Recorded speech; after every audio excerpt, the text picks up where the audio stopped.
how you believe it will go is how it will go.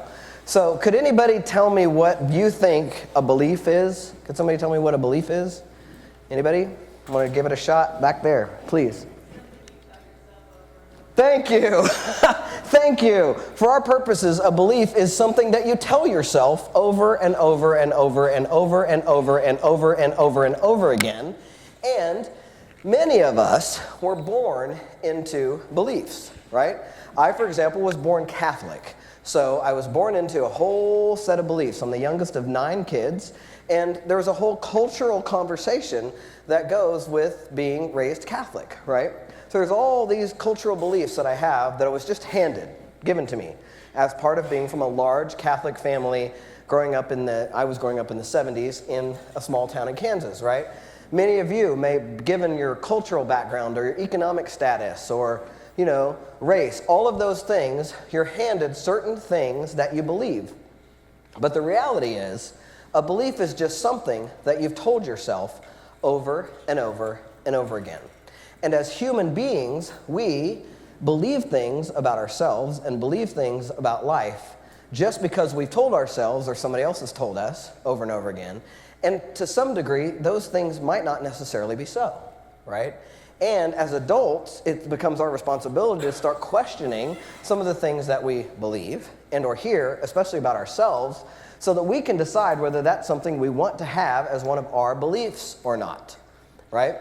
So I want to share a story with you. I am a coach who has the great fortune of coaching people all over the world and certainly all over the country.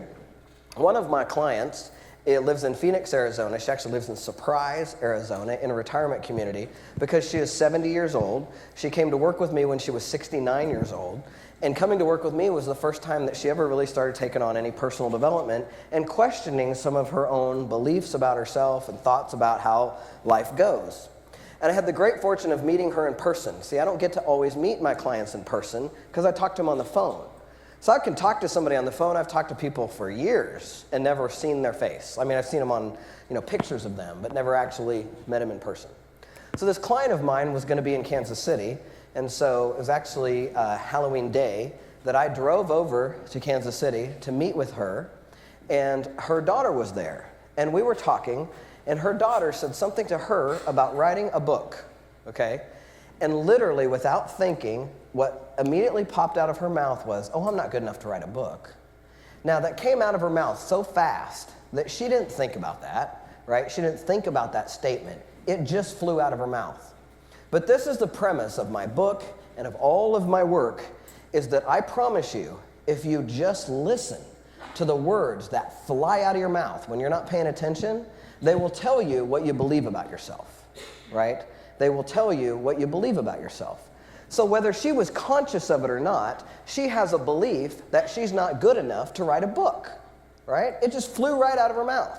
Now, she's sitting in front of her coach when it flies right out of her mouth, right? So I say to her, you said that to your coach, right? So we're going to go to work on that. And we did, and we are. And guess what? She's writing a book, okay?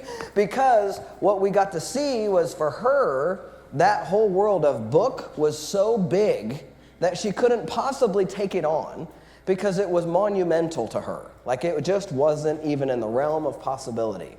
So the first thing that we did was get to find out for her if that was something she wanted to do. Not that it was a should from her kids or a should from somebody else.